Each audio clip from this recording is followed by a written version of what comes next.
call to the booth. My voice is not here, but Aqib Talib is here. Man, we got the AFC West. What happened to the Chargers? Cardinals still undefeated. Power Rankings is here. Paul, drop that beat.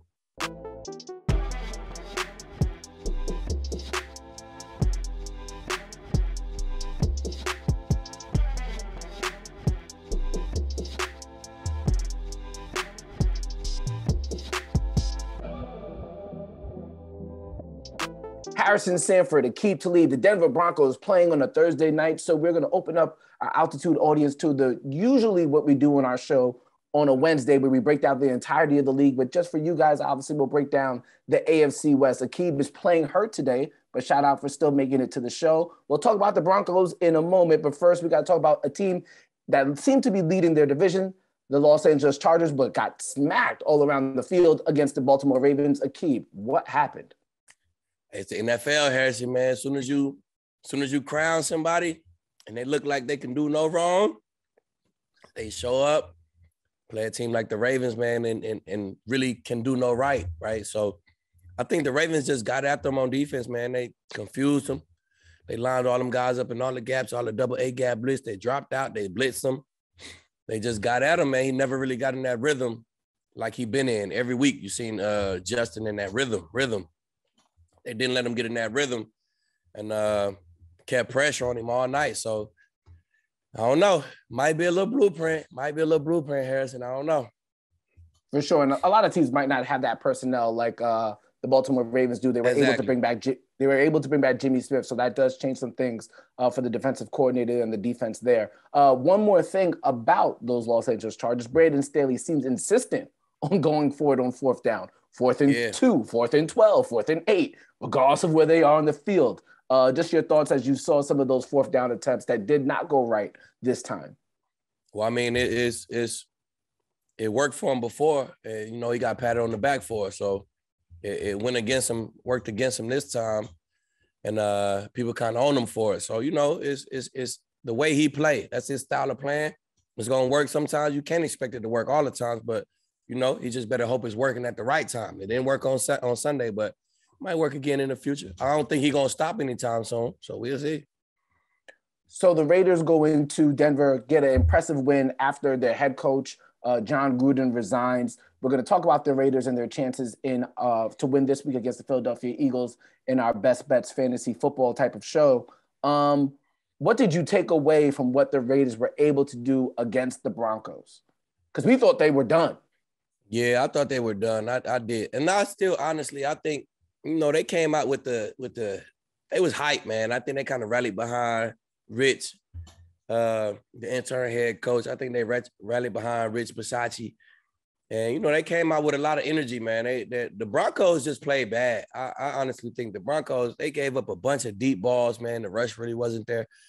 They played bad, man. They ain't really stop anything, but I don't know. I think the Raiders is going to still catch up to them, man. That new leadership middle of the year is hard. So they might ride that excited new wave for a week or two, but I think that ship's still coming downhill. I still don't believe in it. Yeah, I believe there were over, to your point about big plays, I think there were over 7 plays of over 20 yards. Broncos really struggling in that aspect, giving up way too many big plays, and they were able to get 5 sacks on Teddy Bridgewater, 13 quarterback hits, and they only blitzed 3.7% of the time. A lot of 4-man rush. It was bad all the way around, man.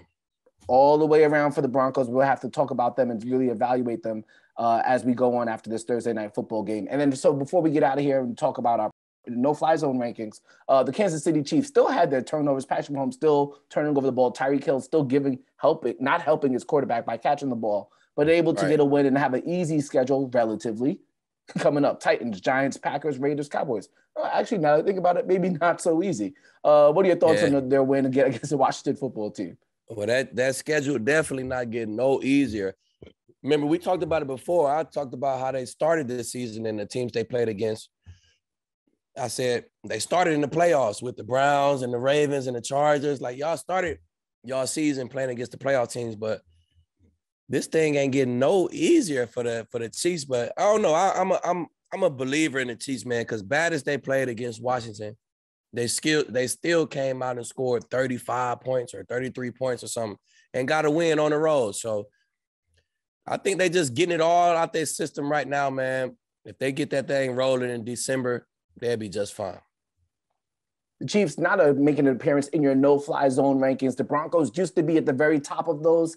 That changed now. Here's Aqib's power rankings going into week 7 of the NFL season. Dallas Cowboys, Arizona Cardinals, Los Angeles Rams, Buffalo Bills, New Orleans Saints. Normally, we focus in on the Broncos, but they're playing Thursday Night Football, so we're going to give you a wider scope of what we do on our show. We just did our no-fly zone power rankings. It keeps top ratings of the top secondaries in the league. Here are the power rankings for week number 7. At number 5, the Baltimore Ravens, impressive win over the Los Angeles Chargers. Number 4, Los Angeles Rams, destined to get a win this weekend against the Detroit Lions. Dallas Cowboys and Trayvon Diggs, a standout at the defensive back position at number 3. Tampa Bay Buccaneers and Tom Brady at number 2. And at number 1, and still undefeated, the Arizona Cardinals. And that point brings me to us wondering, Aqib, when will the Arizona Cardinals actually lose? You were big on them before the season started, and they have definitely been performing all year long. One last week against the Cleveland Browns. Looking at the schedule, where do you think they get their first loss? Now, I told y'all about these Cardinals now, man. They went and brought a perfect group of vets in to get them over the hump, man. Big Rodney Hudson, AJ, big JJ Watt, you know what I'm saying? Just the perfect vets to get them over the hump, man. So I love what they're doing right now. But week 7, Houston, that's a win. Green Bay, Thursday Night Football, that's a win. At San Fran, that's a win. Versus Carolina, that's a win. At Seattle, that's a win. Russell might be back. Now, Russell might be back week 11. At Seattle versus Russell, that might be the first L right there. If not there, they go bye week. They go to Chicago, get a win. The Rams on Monday Night Football. So it'll be one of these division games at Seattle week 11 or week 14 versus the Rams on Monday night. Might lose both of those games. Let's say little, shake up real quick. 2 division losses. You're in a division 4-2, and you're in the regular season like 13-3. Man, they gonna be just fine. But I say with Russell back week 11, if Russell back at that week 11 game at Seattle, that'll be their first loss. Dark horse to potentially get their first win against to give them their first loss.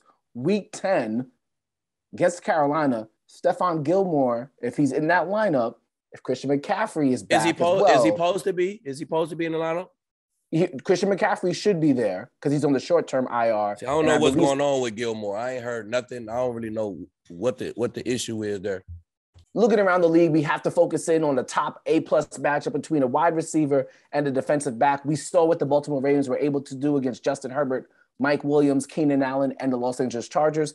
They have another chance to upset a really good wide receiver so far in Jamar Chase with the Cincinnati Bengals. Aqib, looking at this matchup, the Ravens against Jamar Chase, how do you break it down? I know Marlon Humphrey seems like he might get involved.